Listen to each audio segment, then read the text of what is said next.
Saúde é única para cada gato, misteriosos, magníficos, e cada característica precisa de um cuidado específico com a saúde. Por isso, a Royal Canin desenvolve nutrição específica para atender as necessidades únicas de cada gato.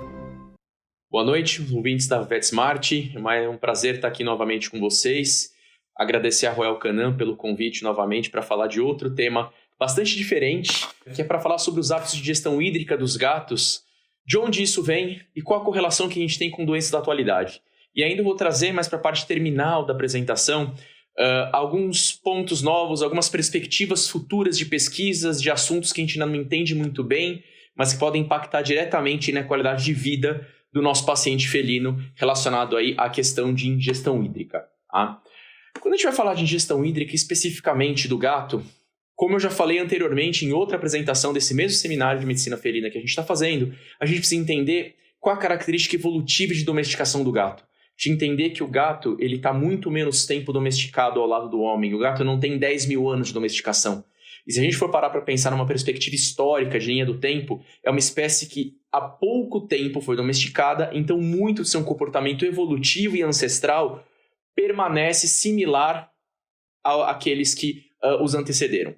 Então, muito da característica de hábitos alimentares e ingestão hídrica do gato estão relacionados com os seus descendentes evolutivos. Então, a gente tem que entender que de todos os felídeos que a gente tem, todos eles mantêm uma característica nutricional de hábitos alimentares e, consequentemente, de hábitos de ingestão hídrica similar. Então, quando a gente vai parar para pensar e entender de onde vêm algumas características evolutivas nutricionais do gato, a gente tem que entender que ele descende dos grandes felídeos. Ele descende de um ancestral comum que se originou na região do norte da África e evoluiu, foi geneticamente adaptado a conviver numa região seca, árida, com escassez de água. Então, todos os felídeos foram adaptados dessa forma, foram adaptados nutricionalmente a sobreviver num ambiente com escassez de água. E onde, tomadas as devidas proporções, esse é o nosso paciente que vai para a clínica. É diretamente uma evolução de um grande felídeo, uma evolução da característica dos felídeos que segue o mesmo panorama nutricional, que segue o mesmo panorama de hábitos alimentares. Então, esse é o nosso paciente. Esse é o paciente que vai para a gente na clínica. E é sobre ele que a gente vai falar hoje com relação às características nutricionais e as características de hábito de ingestão hídrica. Tá? Isso denota o quê? Que todos os felídeos eles são carnívoros. E eles são carnívoros do tipo estritos. Ou seja, são animais que se alimentam estritamente de presas. Tá? E quando a gente vai parar para pensar em qual a relação do carnivorismo estrito com o hábito de ingestão hídrica, qual a relação do carnivorismo estrito com a água? O gato, ele, na natureza, e ele evoluiu há muito pouco tempo, ou seja, ele conserva muito da característica ancestral, inclusive nutricional, ele come presas. E 75% da presa é composta por água. Então o gato, como eu falei, ele evoluiu em uma região árida e com escassez de água. O gato ele foi evolutivamente preparado, ele foi selecionado com o passar do tempo a manter sua hidratação por longos períodos, mesmo sem acesso à água. Por quê? Ele descende de uma região árida. O que ele come, 75% é água. Então o gato está habituado a comer a água dentro do alimento e não ingerir o alimento e depois procurar a água. Até porque isso é contra-evolutivo. Se toda vez que ele ingerisse o alimento ele precisasse procurar água, ele estava sempre exposto a um predador maior. Ele estava sempre em uma situação de fragilidade. Fora que em um ambiente árido nem sempre é tão simples achar água disponível em todos os lugares. Em locais onde eu tenho água disponível, eu tenho várias outras espécies também procurando por água. E isso é uma forma de você se expor na natureza. Isso é contra-evolutivo. Então o gato, por ter evoluído de espécies que descendem aí de uma região árida e com escassez de água, por exemplo, o gato, dentre todas as espécies domésticas, é o que melhor se adapta à escassez de água, porque a região tubular dele é desenvolvida para aumentar a absorção de água. Dentre todas as espécies domésticas, a característica de tamanho da região tubular, o do gato, é a mais longa dentre todas as espécies domésticas. Região tubular de túbulo controlado proximal e alça de Henle do gato, ela é mais alongada do que de qualquer outra espécie, o que aumenta bastante a característica absortiva.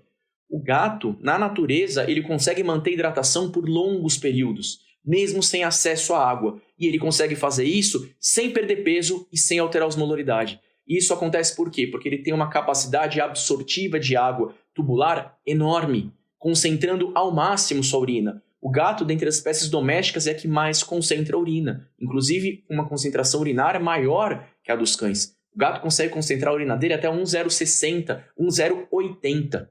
E eles toleram essa desidratação discreta que muitos autores que trabalham estritamente nessa área nutricional costumam nominar como uma desidratação subclínica. É uma desidratação menor que 5%, uma desidratação que clinicamente nós não conseguimos avaliar no exame físico com avaliação de turgor de pele, mas que eles têm uma concentração urinária elevada para compensar isso. Então, pensando em características clínicas, eles não têm uma desidratação que é detectável, mas em nível molecular, em nível celular, eles estão passando por uma desidratação.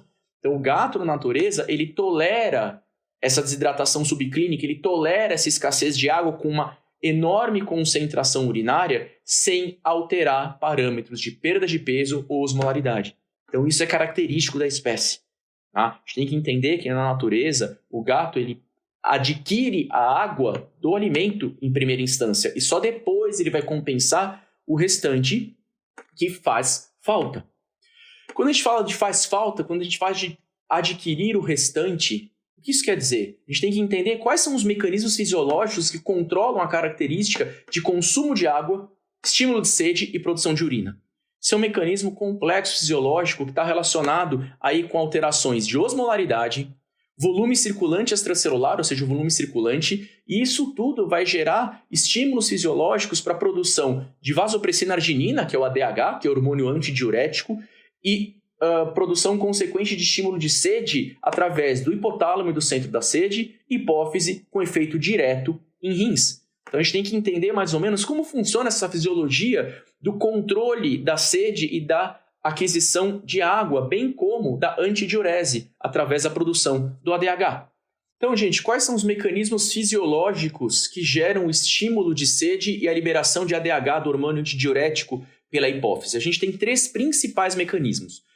O mecanismo que a gente chama de sede volumétrica, ou seja, o mecanismo que ele é estimulado por alterações de volume. Eu tenho receptores atriais e em seio carotídeo, e quando eu tenho redução do volume circulante da pressão arterial, eles vão lá e estimulam diretamente o hipotálamo e outras regiões corticais a gerar o comportamento de bebê para adquirir água e também de liberar ADH. Dentre os 3 mecanismos, esse é o mais devagar de todos, esse é o que mais demora para exercer efeito efetivamente. A gente tem um mecanismo de alterações de receptores de osmolaridade, chamados de sede osmótica. A gente tem receptores hipotalâmicos que estão fora da barreira hematoencefálica, que são sensíveis à variação de osmolaridade. Quando eu tenho aumento da osmolaridade de 1 a 2% só, eu já tenho aí o suficiente para estimular o hipotálamo a liberar ADH e também a aumentar a sensação de sede para o animal procurar água. E a gente tem o chamado mecanismo de sede antecipatória, também relacionados com receptores de osmolaridade, mas que, por sua vez, esses se localizam tanto na região orofaríngea quanto na mucosa intestinal e eles detectam a osmolaridade da ingesta. O que está entrando, se tem uma osmolaridade alta, ele já vai lá para o hipotálamo e estimula, ó, está chegando comida, está chegando algo que tem osmolaridade alta, e isso vai aumentar, vai modificar a osmolaridade plasmática. Então, antecipe esse fato e já vá buscar água. Já procure água para gerar diluição e, com isso, não mexer tanto na característica de osmolaridade. E isso também, por sua vez, gera a liberação de ADH. São esses 3 principais mecanismos que estão relacionados na fisiologia de produção do hormônio antidiurético. A questão de osmolaridade plasmática e de interstício, e isso tem uma região que é externa à barreira hematoencefálica, que é chamada de órgão vasculosum na lâmina terminal. Essa região detecta alterações de osmolaridade, e quando eu tenho aumento de osmolaridade, eu tenho secreção de ADH. Eu tenho os neurônios osmosensitivos na região faríngea e na mucosa intestinal, que detectam a osmolaridade antes de alterar a osmolaridade plasmática, e isso estimula a sede e secreção de ADH. E dos 3 mecanismos, o que é menos efetivo em curto prazo no gato são os receptores de pressão do seio carotídeo de arco aórtico, onde quando eu tenho uma redução de 5 a 10% da pressão arterial ou de volume, eu tenho aumento da secreção de ADH. São esses 3 principais mecanismos fisiológicos envolvidos no estímulo de sede e na conservação de água através da produção de hormônio antidiurético. E onde o hormônio antidiurético age? A gente vai parar e vai conversar especificamente sobre os efeitos relacionados à parte de ingestão hídrica. Então, os principais efeitos dele estão nos receptores V2, de vasopressina 2, que estão no ducto coletor. O ducto coletor, usualmente, ele é impermeável à água, só que quando eu tenho o ADH gera permeabilidade do ducto coletor à água, e isso aumenta a absorção de água, concentrando o filtrado glomerular, concentrando o filtrado final, que vai resultar numa urina mais concentrada. Ele também aumenta a absorção de sódio, cloro e potássio no ramo ascendente da alça de Henle, aumentando com isso a absorção de água e concentração urinária. Existem outros efeitos que a gente não vai entrar em detalhes hoje, como secreção de fator de von Willebrand, secreção de ACTH, que são em outros receptores, como o V3. E um outro efeito que eu vou deixar aqui na manga, porque a gente vai usar isso mais para o final da apresentação, é que ele gera no receptor V1 vasoconstrição, tanto que esse hormônio é chamado de vasopressina. Ele gera uma vasoconstrição enorme, especialmente em arteríola eferente renal, o que gera aumento de pressão intraglomerular. O efeito da vasopressina é tão grande que ele é 10 vezes mais potente que a adrenalina em gerar vasoconstrição de arteríola eferente. E isso, em modelos teóricos e experimentais, tem consequência como aumento da pressão intraglomerular. Isso a gente vai usar mais para frente. Então, o estímulo de sede ele é gerado tanto pelo estímulo da região permeável à barreira hematoencefálica em hipotálamo e hipófise, através do aumento da osmolaridade, e indiretamente pelo ADH. No sistema nervoso central, a resposta mediada pelos baroreceptores aórticos e de seio carotídeo ela é mais lenta do que a resposta imediata do ADH, isso quando a gente fala especificamente do gato. Por isso que o gato já é uma espécie que, em virtude da evolução dele, de uma região árida e com escassez de água, ele já consegue concentrar a urina de maneira mais rápida, eficaz e normalmente na ausência de sensação de sede. Então o gato que tem a sensação de sede de ir buscar água, ele já concentrou sua urina, e isso aconteceu mediado pelo ADH, e após isso ele continua com a osmolaridade alterada e, consequentemente, ele vai ter o estímulo de sede e vai procurar água de uma fonte externa. Quais são os fatores que alteram a sede que a gente conhece? Tá? Primeiro deles, e que vários são consequentes desse, é a idade. Tá? O drive central de sede, isso já foi comprovado em humanos e em roedores. O drive central de sede ele é menos sensível a alterações de osmolaridade. E isso não tem relação com menor produção de ADH. Os idosos, eles continuam produzindo ADH da mesma maneira, mas aquela região de neurônios dos osmorreceptores lá na região hipofisária e hipotalâmica, ela é menos sensível à alteração de osmolaridade. O que faz com que os idosos tenham maior tendência à desidratação, mesmo com ADH elevado e os seus efeitos renais.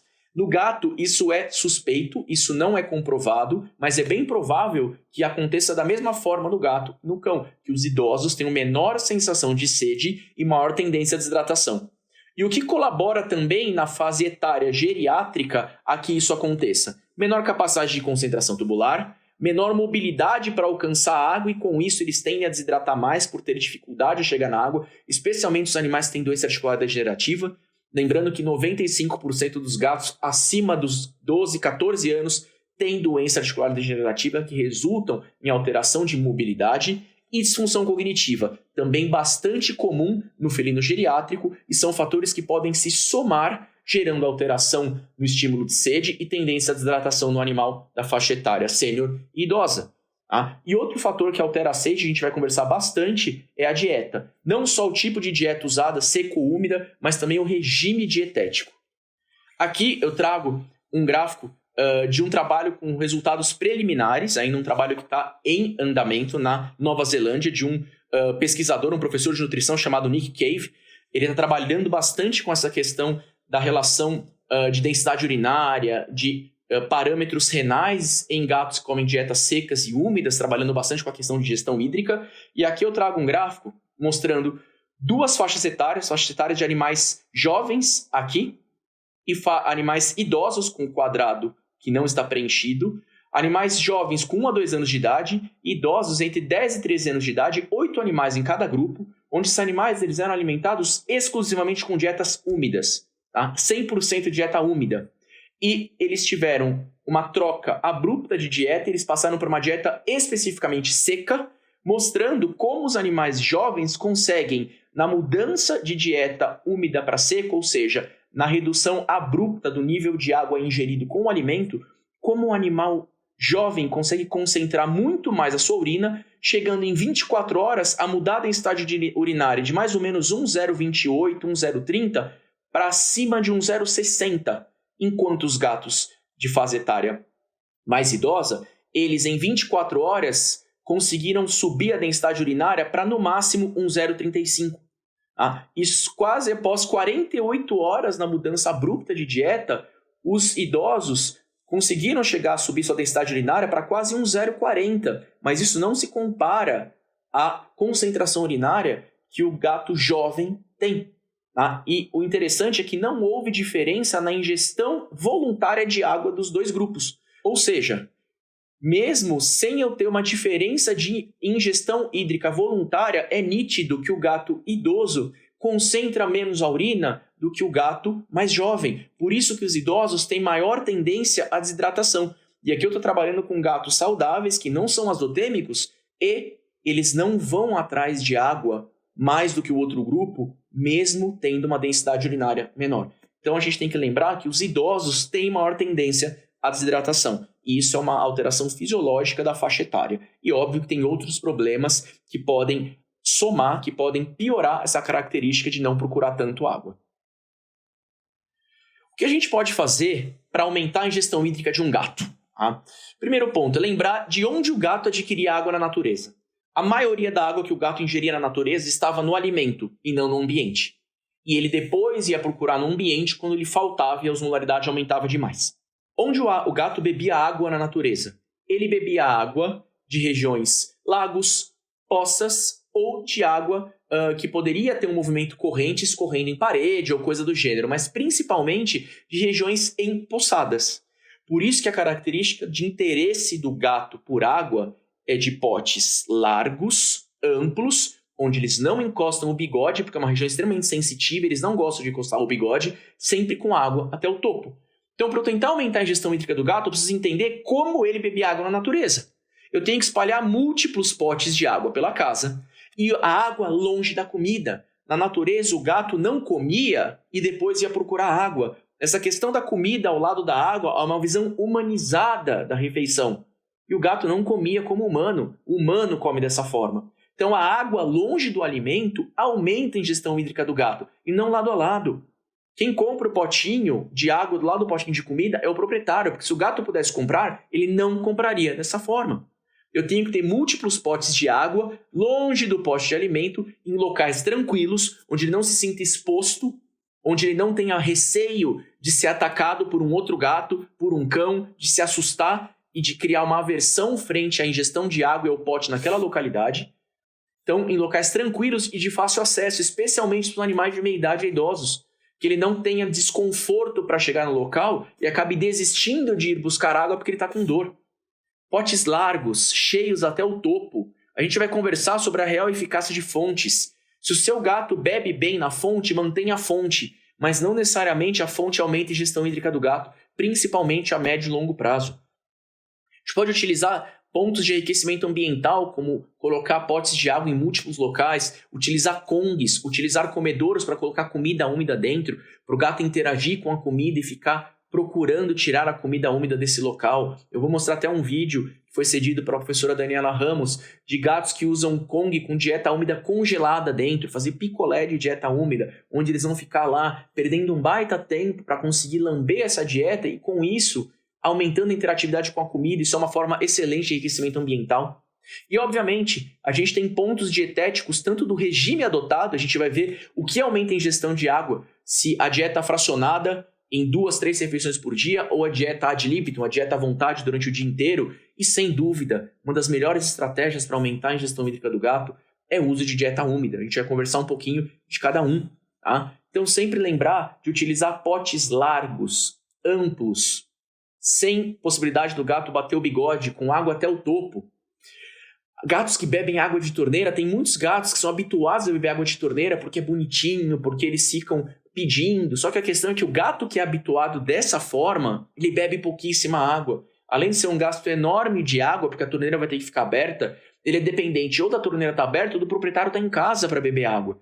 E a quantidade real que ele bebe é ínfima, perto do que vocês veem escorrer e cair na pia. Então, gatos que bebem água dessa forma, parece que eles estão bebendo muito, mas na verdade são gatos que bebem pouca água. E entra naquela questão deles estarem aumentando a densidade urinária e isso ser uma característica de desidratação subclínica. Isso é uma característica típica do paciente que está com hormônio antidiurético super alto para concentrar a urina. Então, é um animal que está passando por aumento de osmolaridade e em nível celular, ele está desidratando. Eu posso não ter a desidratação clínica, eu posso não ter a desidratação perceptível na alteração de turgor de pele, mas pacientes que têm a densidade urinária acima de 0,50 são pacientes que, em virtude de terem uma função tubular normal, eles concentram muito bem a urina, mas eles estão faltando água. Esse gato precisa de mais água. Como a gente pode fazer isso, além dos múltiplos potes? Tá? A gente pode utilizar a estratégia de enriquecimento ambiental, tá? Como aqui, essas duas gatinhas que comem o alimento úmido congelado dentro de um Kong, dentro de um dispositivo cônico, onde eu posso colocar a comida úmida dentro, congelar, e essas gatas foram habituadas a isso desde jovens. Tá?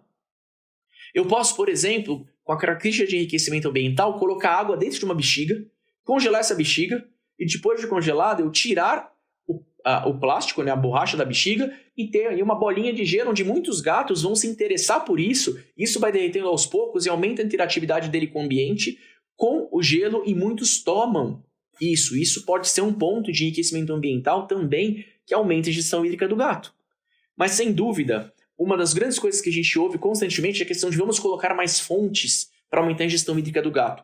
E, embora isso possa ser uma percepção individual de que colocando a fonte o gato vai beber mais, porque gatos são neofílicos, eles adoram coisas novas, em curto prazo às vezes aumenta, mas em médio e longo prazo, se não tiver interatividade do proprietário junto à fonte, sabidamente essas fontes não aumentam tanto a ingestão hídrica. Nós não temos evidências em literatura de trabalhos científicos que mostram que realmente a fonte aumenta a ingestão hídrica do gato. A gente tem 2 trabalhos de 2010, ambos estudando a característica do tipo de oferecimento de água, do fornecimento, se é água oferecida em vasilha ou fonte, para avaliar a ingestão hídrica. E esse primeiro trabalho de 2010 avaliou 13 gatos com água oferecida em fonte ou em vasilha, avaliou quanto eles ingeriram, se isso mudou a densidade urinária e a osmolaridade dele. E a gente teve um discreto aumento na ingestão de água com uso de fonte, só que é só tendencioso, não tem diferença estatística nenhuma. E a densidade urinária e a osmolaridade dos gatos, tanto que beberam água na fonte quanto beberam água em vasilha, não teve diferença. A densidade urinária foi elevada em ambos os grupos. Então, a fonte não aumenta dessa forma a ingestão de água do gato, muito menos modifica a densidade urinária. Aqui a gente tem um outro trabalho também de 2010 que avaliou só a característica de volume de ingestão. Não avaliou parâmetros como densidade urinária e osmolaridade de animais que obtiveram água de fonte e de vasilha. E, mais uma vez, um discreto aumento na ingestão por fonte, mas sem diferença estatística. Então, às vezes, isso não é uma regra. Mas a maioria dos gatos ele vai se interessar mais pela fonte, mas isso não significa que ele vá beber mais água. E isso pode ser uma coisa que nos dá uma falsa sensação que o simples fato de colocar uma fonte de água vai fazer com que ele beba mais água e a gente desencane de fazer outros pontos que são mais efetivos, como, por exemplo, o uso de dieta úmida. Aqui a gente tem uma tabela que já é bem antiga, de 87, onde comparou-se gatos que comiam dieta só úmida e dieta seca com relação a quanto de água esses gatos ingeriam na comida, quanto de água eles ingeriam além da comida e o total de água ingerido por dia. E se a gente for parar para avaliar, gatos que comem comida úmida, eles têm uma ingestão de água total maior do que os que comem dieta seca. Olha só, os gatos que comem dieta seca, eles tomam aproximadamente 6 ml de água na comida por dia. Quando eles comem dieta úmida, quase 250 ml. E aqui a gente está falando de uma dieta úmida que tinha ao redor de 60% a 65% de água. Hoje, as dietas úmidas, a maioria tem 70%, 75% até 80% de água. Tá? E olha a produção urinária desses gatos como é maior do que os gatos que comem dieta seca. Tá? Então, esse é um ponto interessante e um dos principais pontos que vão auxiliar a gente a aumentar a ingestão hídrica do gato. É o uso de dietas úmidas. Dieta úmida que tem aí hoje uma característica de 70% a 80% de nível de umidade, enquanto as dietas secas têm menos de 8%, 9%. Tá? E outro ponto que a gente também vai conversar é a diferença calórica entre elas. que a dieta úmida ela é muito menos calórica que a dieta seca, e isso pode ter implicância de aplicabilidade, especialmente, por exemplo, no tratamento de obesidade. Tá? Então, o regime alimentar é um ponto importante a gente trabalhar e a gente entender o que pode, com o regime alimentar, aumentar ou diminuir a ingestão de água. Então, um dos pontos que eu já acho interessante a gente mencionar, o uso de dieta fracionada versus dieta à vontade. Gatos que comem dietas fracionadas 2, 3 vezes ao dia, sabidamente eles bebem menos água do que os que têm a dieta disponível o dia inteiro. Por quê? Porque o gato está habituado a beber água quando ele come. Lembra daquela questão dos receptores orofaríngeos de osmolaridade? Então, toda vez que o gato vai comer e está passando um alimento de osmolaridade maior que a do plasma, esses neurônios já sinalizam, tá chegando coisa. Vamos manter a água do organismo. Então, vamos manter a osmolaridade. Como? Vamos gerar secreção de hormônio antidiurético e sede. Então, sempre que o gato come, ele vai ter o estímulo de sede e ele vai procurar água. O gato que come várias vezes ao dia, ele vai procurar a água várias vezes ao dia associada ao alimento. O gato que come refeições fracionadas, ele vai procurar água muito menos. Tá? E quando a gente fala de uso exclusivo de dieta seca comparado à dieta úmida, também sabidamente o gato que come dieta seca, ele vai consumir a necessidade diária dele mais rápido, naquele momento associado à alimentação. Então ele come, ele vai beber água naquele momento e ele passa períodos muito maiores entre alimentações sem beber água. Como a quantidade de água da dieta seca é muito pequena e o que ele bebe acaba sendo baixo também, ele tende a passar um período de horas muito maior naquela questão de desidratação subclínica, naquela questão do paciente que está aumentando muito a densidade urinária em resposta ao ADH e aumento de osmolaridade. Isso quando a gente compara com a dieta úmida.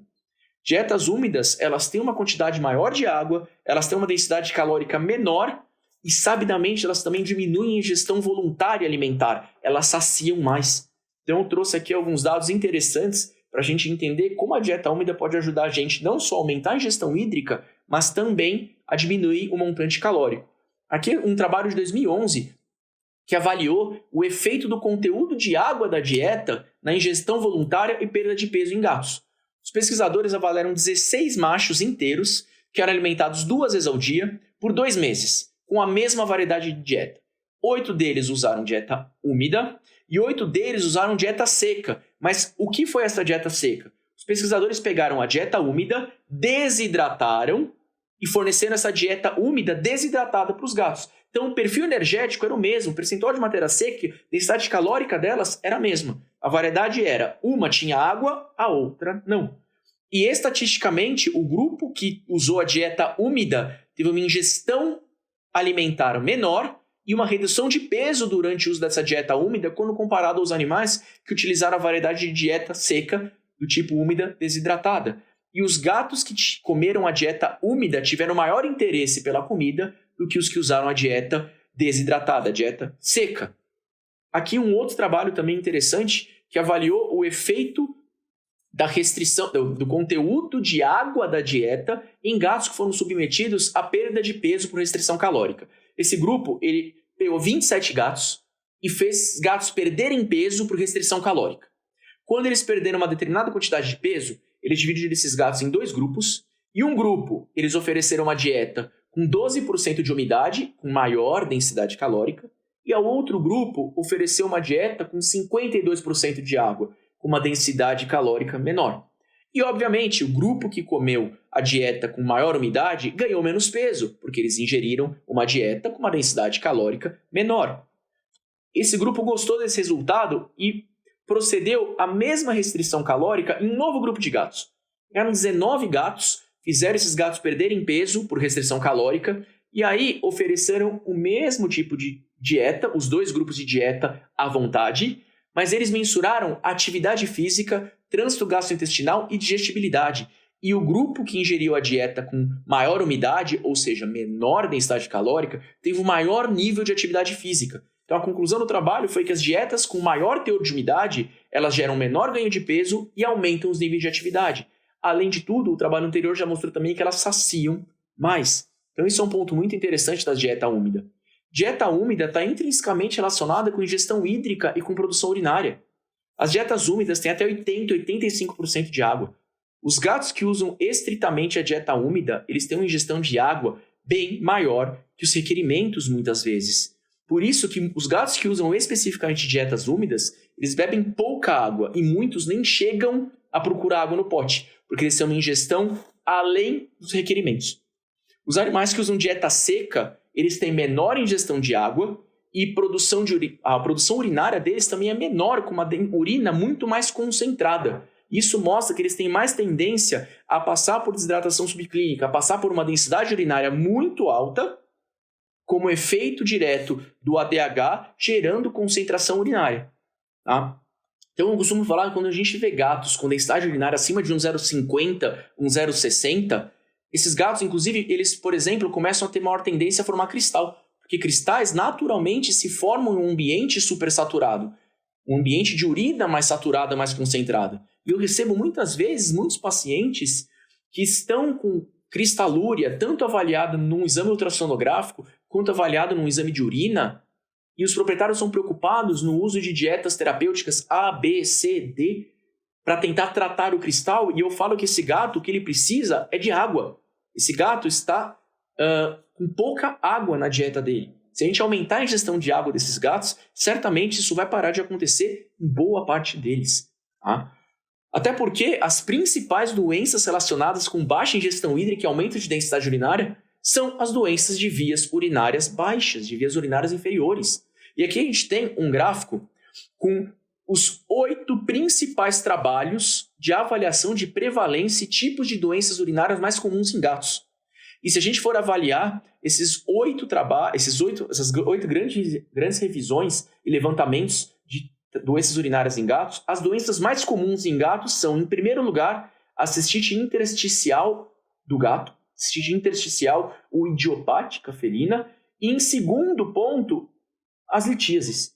Essas duas doenças são as doenças urinárias mais comuns do gato. Quando a gente pega elas duas, elas correspondem a mais ou menos 80% a 90% das doenças urinárias em gatos.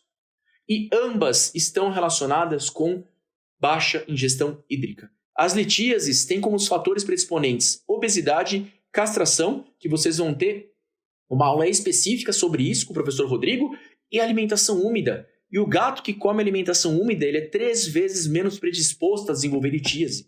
Cistite intersticial, olha que interessante. Os fatores predisponentes, obesidade, sedentarismo, baixa ingestão hídrica e uso exclusivo de alimento seco. E a cistite intersticial ela corresponde a 50% a 70% da casuística de doenças urinárias em gatos, de acordo com o levantamento que vocês avaliam. Então, de cada 10 animais com doenças urinárias que vão para a clínica, 5 a 7 têm cistite intersticial, 1 a 2 têm litíase. E ambas estão totalmente relacionadas com baixa ingestão hídrica.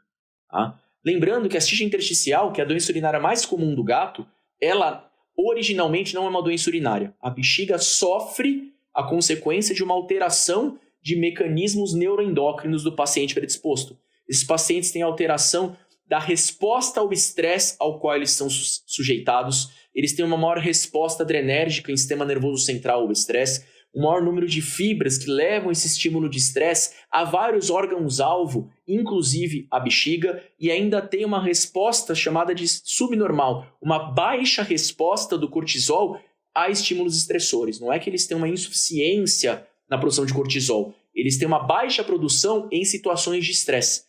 E esses animais desenvolvem o que a gente chama de uma inflamação neurogênica. Eles envolvem uma alteração na bexiga urinária, na vesícula urinária, secundária a fatores de estresse e de baixa resposta a esse, bem como um sistema nervoso central hiperreativo. E a gente sabe que, além do manejo ambiental multimodal, que são múltiplas alterações no ambiente com o objetivo global de tentar minimizar as crises de cistite intersticial desses pacientes e analgesia, porque isso dói pra caramba, além desses 2 pontos, um dos poucos que estatisticamente está correlacionado à melhora da cistite intersticial no gato é aumentar a ingestão hídrica. Tem um trabalho de 1999 em gatos com cistite intersticial que um grupo utilizou ração úmida, o outro grupo utilizou a mesma variedade da dieta seca. E a recidiva do grupo que usou ração úmida foi de 11% em um ano. O grupo que utilizou a mesma variedade de dieta seca teve quase 40% de recidiva. Isso porque a densidade urinária do gato que usa especificamente dieta úmida é muito mais baixa do que o gato que usa dieta seca. E a gente sabe que a diluição urinária é um ponto que vai diminuir o estímulo de dor desses gatos na bexiga deles, que é naturalmente inflamada. Um outro trabalho também, de 2015, avaliou que gatos que usam dietas terapêuticas para trato urinário que aumentam a ingestão hídrica, estatisticamente já tem grande diminuição de manifestações clínicas, hematúria, disúria, estrangúria e por aí vai. Então, quando a gente lida com doença urinária, especificamente quando a gente está falando da ciste intersticial, que é a doença urinária mais comum do gato, o aumento de ingestão hídrica ele é fundamental, porque a bexiga desses gatos é assim por dentro. Ela é cheia de petéquia e de ulceração. Eles têm um baita infiltrado de mastócito em submucosa, com várias áreas de petéquia que tendem a sangrar facilmente, são regiões que têm inflamação de ordem neurogênica. Então esses animais eles precisam de muita água, diminuição do estresse, manejo ambiental multimodal e analgesia. E nem pensem em usar anti-inflamatório não esteroidal nesses gatos. Sabidamente, esses gatos não expressam COX-2 quando eles estão em crise. A gente tem trabalhos já mostrando isso. Então, o que eles precisam é de analgesia, diminuição do fator de estresse e o manejo ambiental para tentar minimizar tudo isso e água, muita água. A diluição urinária, certamente, fazendo uma urina menos densa, que já naturalmente é ácida e cheia de eletrólito, certamente diminuindo a densidade urinária nesse tipo de epitélio bastante lesado e erodido, vai diminuir a dor e o desconforto desses pacientes. Bem, a gente está falando da questão de aumentar o nível de dieta úmida, aumentar os volumes de dieta úmida para tentar aumentar a ingestão hídrica do gato. E a gente tem poucos trabalhos e poucos estudos que nos mostrem com eficácia quanto de dieta úmida esse animal precisa ingerir. Eu sempre falo que quanto mais dieta úmida o gato ingerir, melhor para ele, porque está mais próximo do fisiológico para ele na natureza. Está mais próximo do que ele está habituado de ingerir água dentro da comida. Agora, dados preliminares, como eu mostrei para vocês, o trabalho do Nick Cave, que eu vou mostrar mais consequências desse trabalho, mais pontos que estão sendo revelados com esse trabalho, que a gente tem poucos na literatura parecidos. O gato ele tem um ajuste voluntário de ingestão hídrica de acordo com a umidade do alimento. Isso quer dizer o quê? Tem um gráfico bem legal que mostra os hábitos de ingestão hídrica voluntária e quanto de ingestão de água total o gato tem de acordo com o percentual de umidade da dieta. Então ele pegou grupos de 8 gatos e os alimentou com diferentes quantidades de dieta seca e dieta úmida, avaliando qual o percentual de água total dessa mistura, fazendo desde alimentação estritamente com dieta seca, onde o nível de umidade é 5%, até estritamente o uso de dieta úmida, onde o nível de umidade total foi de 85%. E ele alimentou esses gatos com essas misturas por 7 dias em cada uma das devidas proporções de dieta seca e dieta úmida.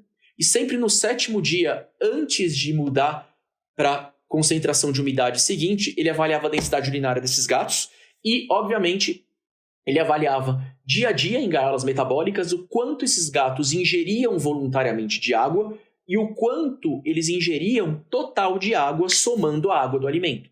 Então, o que é interessante? Vamos avaliar aqui, ponto a ponto, como é interessante essa questão de entender o quanto o gato come de água na dieta e o quanto ele ingere voluntariamente fora da dieta, de acordo com o percentual de água que existe no alimento.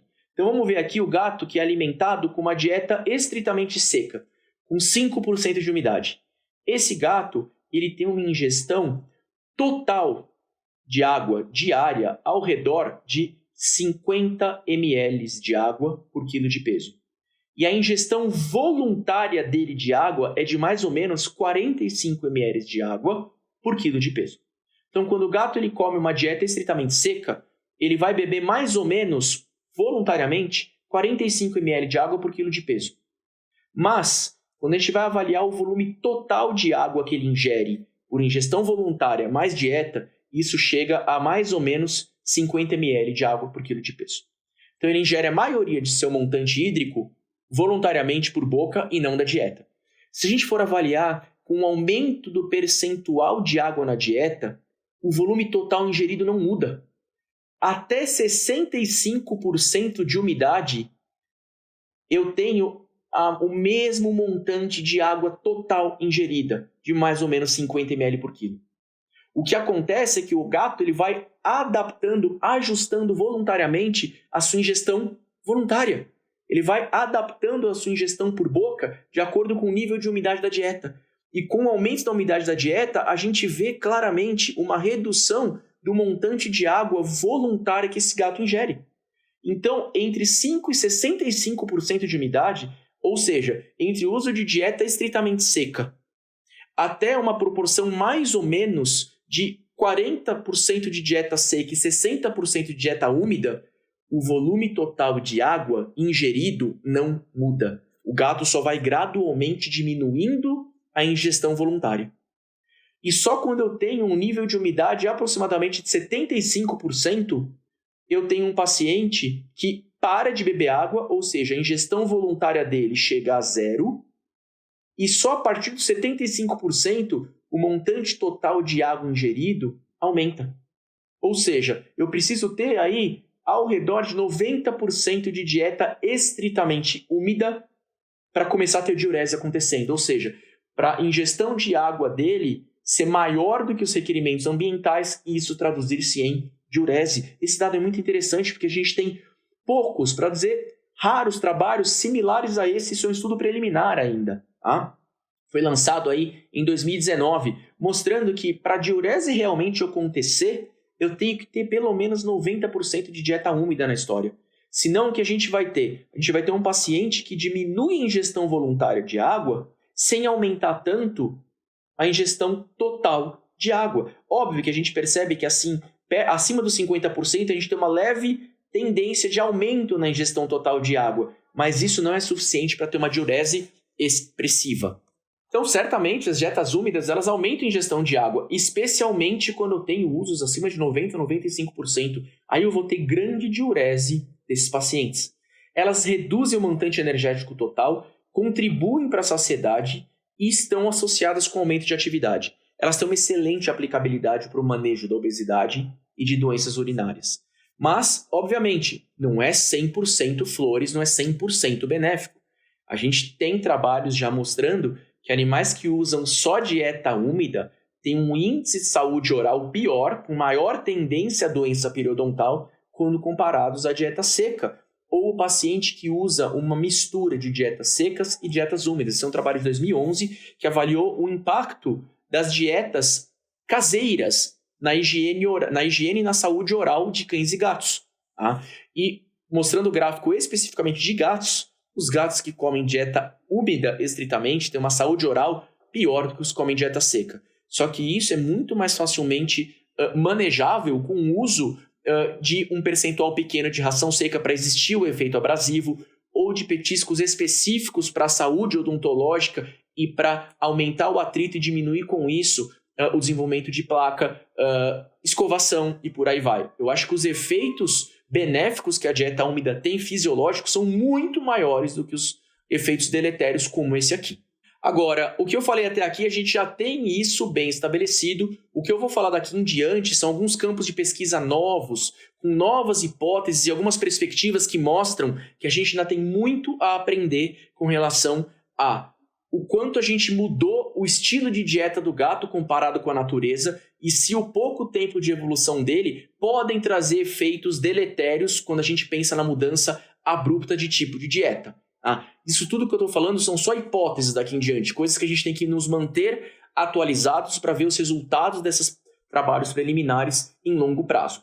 Isso tudo está relacionado ao ADH aos seus efeitos. Se a gente for lembrar, os gatos que usam estritamente dietas secas, especialmente aqueles que têm consumo rápido, partilhado, eles têm grandes volumes ingeridos, com a ingestão de água feita próxima à alimentação e passam longos períodos sem beber água, o que faz com que eles aumentem o ADH, eles concentrem a urina e fiquem com a densidade urinária super alta e aumento de osmolaridade, o que os traz com desidratação subclínica, de acordo com muitos autores. Eu particularmente não gosto desse termo subclínica, mas ele é bastante usado por muitos autores quando a gente quer se referir ao animal que não tem desidratação avaliada no exame físico, mas que eu já tenho marcadores como aumento de osmolaridade, aumento de concentração urinária acima de um 0,50 presentes no paciente.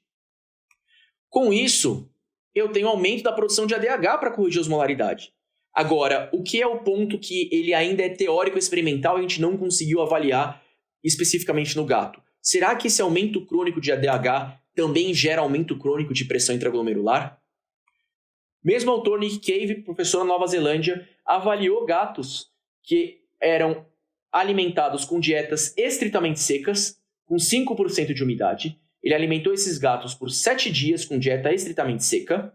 No 7º dia, coletou urina e aí os trocou por uma dieta com 45% de umidade. Ou seja, mais ou menos meio a meio, dieta seca e dieta úmida.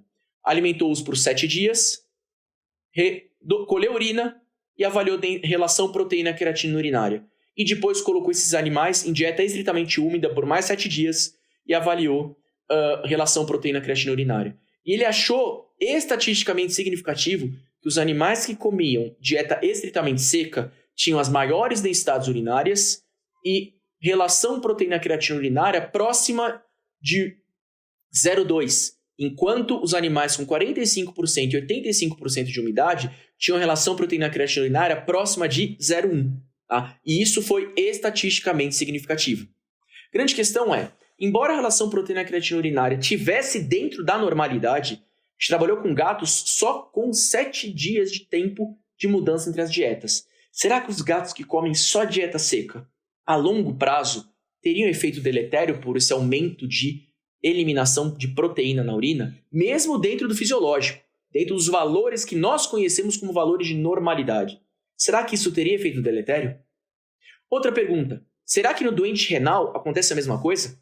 Será que o doente renal, que já é um animal predisposto a desidratar, especialmente os animais em estágio 2 avançado e início de estágio 3 da íris, já são animais que sabidamente desidratam? Será que esses animais que já desidratam, ou seja, eles já têm estímulo para a secreção de ADH, quando eles comem dietas estritamente secas, eles têm piora na eliminação de proteína pela urina? Será que a gente utilizar dietas com elevado teor de umidade teria característica nefroprotetora? Lembrando que proteinúria é um fator prognóstico independente na doença renal crônica. Isso é sabido já há tempos. Tem diversos trabalhos, como esse aqui, de 2012, que mostram que a proteinúria gera progressão de doença renal e é um fator prognóstico independente que tem que ser manejado. Será que isso, com um simples aumento da umidade na dieta, teria benefício? Eu auxiliaria o gato com isso? A gente tem trabalhos em modelos experimentais de doença renal crônica induzida, como esse aqui de 2009, que induziu doença renal crônica em gatos através de nefrectomia. Eles removiam 5/6 do rim para gerar um modelo experimental de doença renal crônica e eles avaliaram o aumento da umidade na dieta desses ratos, entre outras coisas. E o aumento da umidade na dieta dos ratos nefrectomizados diminui a concentração de ADH e diminui a osmolaridade urinária. Esses animais têm menor progressão da doença renal crônica, diminuição de proteinúria e diminuição de hipertensão. E o aumento da umidade dietética auxilia no antagonismo de ADH. Isso faz com que eles tenham menor proteinúria e glomerulosclerose. E ainda quando você estuda efeitos de renoproteção com fármacos como inibidor da ECA, inibidor de receptor de angiotensina 2, que estão diretamente ligados aí na questão da aldosterona, a questão de aumento de umidade também faz com que esses medicamentos funcionem melhor. Então, a ADH nesse modelo experimental tem um papel independente de progressão na doença renal crônica. O que a gente não sabe é se isso se reproduz na doença renal naturalmente adquirida. Será que o ADH teria um papel independente de progressão? E isso ainda mais, será que se aplicaria ao gato? Porque se isso realmente acontecer, e isso eu acho que são perspectivas de pesquisa que vão vir nos próximos 10, 20 anos, talvez exista uma importância clínica em longo prazo em reduzir a concentração de ADH desses gatos. E como a gente faz isso? Aumentando a ingestão hídrica. A gente viu que com uma dieta 50% úmida, 50% seca, eu já tenho diminuição da eliminação de proteína pela urina, mesmo que isso seja em um modelo de curto prazo dentro do valor de normalidade. A gente não sabe a longo prazo o que isso pode causar. Nem no gato saudável, nem no doente renal. Então, talvez a gente vá ver no futuro a indicação de dietas úmidas como nefroprotetoras para o doente renal crônico, coisa que hoje a gente não sabe. Hoje a gente sabe que o gato nefropata que usa dieta úmida é uma das melhores formas para ajudar ele a se hidratar. Só que a gente está pensando somente em repor hidratação de um paciente que naturalmente desidrata. A gente não está pensando nos efeitos deletérios que o ADH pode ter em piorar a proteinúria e glomerulosclerose. A gente não tem dados disso na literatura. E a gente tem muitas questões ainda sem resposta que norteiam a grande questão. Será que existe um custo para o rim pelo aumento crônico de ADH? Será que esses gatos que comem só dieta seca e vivem com densidade urinária alta, essa densidade urinária alta de maneira crônica, pode ter algum efeito deletério no rim desses gatos? A gente não sabe. É uma questão que me fascina muito, é uma questão que eu acho que a gente tem que ficar de olho, porque eu acredito que nos próximos anos nós vamos ter cada vez mais pesquisas relacionadas a isso. Que a gente precisa muito de mais estudos que avaliem o papel da umidade dietética em diversas doenças, não somente na questão de tratar, mas também na questão de prevenir diversas doenças. Porque se a gente for lembrar, o gato evoluiu há muito pouco tempo e na natureza ele está habituado a comer um alimento com 75% de água. E a gente mudou drasticamente isso quando o domesticou, quando trouxe para dentro de casa. Então são muitas coisas que ainda estão sem resposta, mas eu acho que é um campo de pesquisa fascinante e é um campo que vai trazer muita resposta legal para a gente e certamente muita modificação de conduta nutricional na próxima década ou nas próximas 2 décadas. Gente, eu espero que isso tenha trazido uma série de novos paradigmas para vocês pensarem em muitas coisas, para vocês pensarem em como poder modificar a questão nutricional dos seus gatos, não só dos seus pessoais, mas também dos seus pacientes, para tentar maximizar a ingestão hídrica deles, mantê-los melhores hidratados e que continuem sempre ligados na questão de atualização para a gente com as novas descobertas saindo, que vocês continuem sempre sabendo o que tem de mais recente para poder aplicar o melhor panorama de medicina para os nossos pacientes. Tá bom? Eu agradeço mais uma vez a atenção de vocês, agradeço o convite da Royal Canin, fico aqui à disposição com o meu e-mail para vocês. Se alguém tiver alguma questão que eu possa tentar ajudar, vocês sabem onde me achar. Obrigado, VetSmart, obrigado, Royal Canin, boa noite. Olá, pessoal, boa noite. Eu sou médica veterinária, meu nome é Priscila Rizelo, eu sou coordenadora de comunicação científica da Royal Canin Brasil. Eu gostaria de agradecer ao professor Alexandre Daniel pela maravilhosa palestra que nos ministrou hoje à noite, agradecer também ao VetSmart e à Royal Canin, e hoje eu vim falar para vocês sobre os alimentos úmidos para gatos.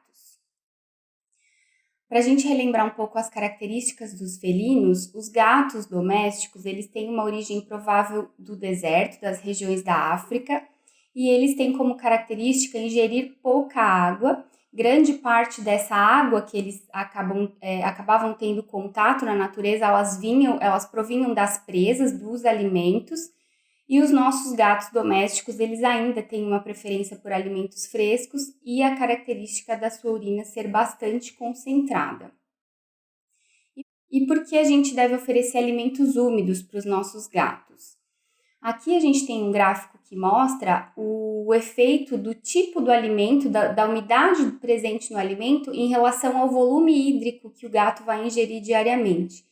Um gato que ingere alimentos úmidos, o volume hídrico ingerido diariamente ele é muito superior a um gato que consome apenas alimento seco. E a gente consegue observar que grande parte da água que o gato que consome alimento úmido ingere, ele está presente sim no alimento, e isso tem relação direta com o que a gente acabou de ver na palestra do Dr. Alexandre Daniel.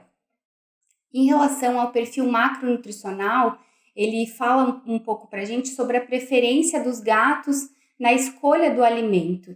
Os gatos, eles têm a capacidade de regular a ingestão dos macronutrientes, que seriam proteína, gordura e carboidrato. Eles conseguem regular o percentual de energia que eles gostariam de consumir, energia provinda da proteína, da gordura ou do carboidrato, e fazer o equilíbrio perfeito entre esses macronutrientes. E os gatos, eles têm a capacidade de selecionar o alimento pela diferença do conteúdo dos macronutrientes, pelo teor de umidade e também pela textura. E a importância da gente oferecer uma combinação de alimentos secos e úmidos permite que os gatos consumam uma dieta que atenda a esse perfil macronutricional ideal preferido pelos gatos. A meta de ingestão dos macronutrientes da dieta do gato, ela fica em aproximadamente 52% das calorias diárias que o gato ingere provindas das proteínas, 36% das calorias provindas da gordura e 12% das calorias provindas do carboidrato. E esses valores eles são muito semelhantes aos relatados para gatos selvagens. Então, os gatos domésticos, eles mantiveram a capacidade de regular essa ingestão de macronutrientes e consumir uma dieta muito parecida com os seus ancestrais selvagens. E aqui a gente pode observar o exemplo de perfil macronutricional dos filhotes. O filhote, na fase de crescimento inicial, de 1 a 4 meses, ele possui um perfil macronutricional diferente do que os filhotes na segunda fase de crescimento e nos adultos, que se aproxima muito disso que a gente acabou de comentar. Então, os nossos gatos, eles têm uma preferência instintiva pelos alimentos úmidos, uma atração natural, porque os alimentos úmidos, eles se aproximam muito em relação à textura e ao percentual de umidade que os gatos selvagens consumiam nas suas presas. E os alimentos úmidos da Royal Canin são alimentos completos e balanceados. Os alimentos secos e úmidos compartilham os mesmos benefícios nutricionais. Os alimentos úmidos da Royal Canin são precisamente formulados com precisão científica e uma abordagem nutricional embasada. Os alimentos úmidos da Royal Canin possuem validação científica e o seu processo de fabricação requer grande controle de qualidade e segurança alimentar.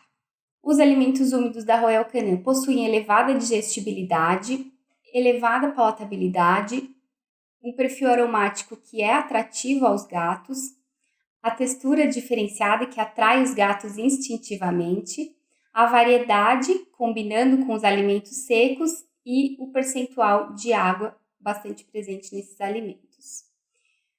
Os benefícios dos alimentos úmidos, eles estão muito relacionados justamente ao percentual de umidade presente nesses alimentos, que pode ser de 60% até 87% de água, dependendo da textura desse alimento.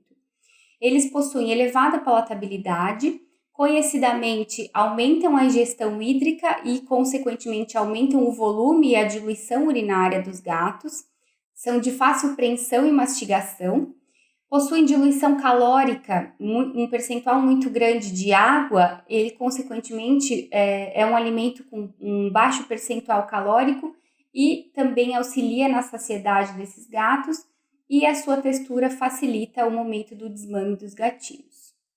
E a alimentação combinada, o mix feeding, a gente consegue associar os benefícios do alimento seco e associar os benefícios do alimento úmido, variando as texturas e os aromas, o que se torna extremamente palatável para os gatos.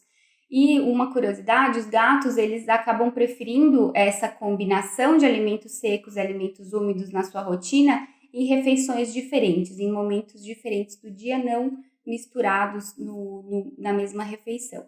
Então, os alimentos secos, eles possuem sim vários benefícios, eles são uma fonte concentrada de nutrientes, eles permitem que fique o alimento disponível por mais tempo, então o gato ele consegue consumir pequenas porções durante o dia, e em relação à sua textura, durante a mastigação, ele promove um efeito mecânico nos dentes com resultados positivos na saúde oral. O alimento úmido, como a gente falou já dos vários benefícios, pelo seu alto teor de umidade, ele auxilia na manutenção da saúde urinária, auxilia na manutenção do peso saudável pela diluição calórica e pelo seu efeito de saciedade, possui um perfil de macronutrientes preferido pelos gatos, pois a grande parte das suas calorias elas provém das proteínas. E aqui a linha de alimentos úmidos da Royal Canin, a linha mais completa do mercado. Para gatos filhotes até 4 meses, o Mousse Mother Baby Cat, que pode ser utilizado também na gata gestante e lactante. É um mousse com uma textura que facilita o desmame. E para os gatos de 4 a 12 meses, o alimento úmido Kitten, com um perfil macronutricional já adaptado para os gatinhos acima de 4 meses, para auxiliar na saúde digestiva, no crescimento saudável e também nas defesas naturais do gatinho. Para gatos adultos com alguma sensibilidade, seja controle de bolas de pelo, saúde da pele e da pelagem e também manutenção do peso. Os alimentos úmidos para gatos castrados, preferido instintivamente, e os alimentos para gatos idosos, acima de 7 anos e acima de 12 anos, também com um perfil macronutricional adaptado para a idade dos gatos. Obrigada, gostaria de agradecer mais uma vez a palestra que a gente teve com o professor Alexandre Daniel, ao VetSmart e a Royal Canin. Obrigada, pessoal!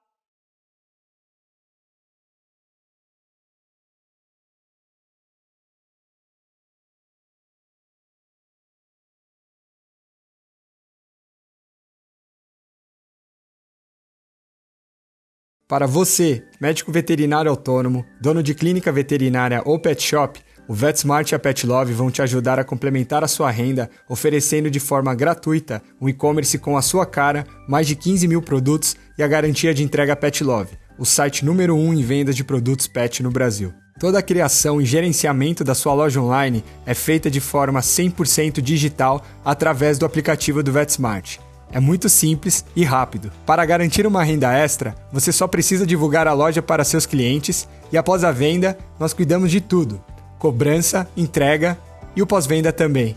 Venha ser um parceiro PetLove VetSmart e faça parte da revolução do mercado veterinário no país.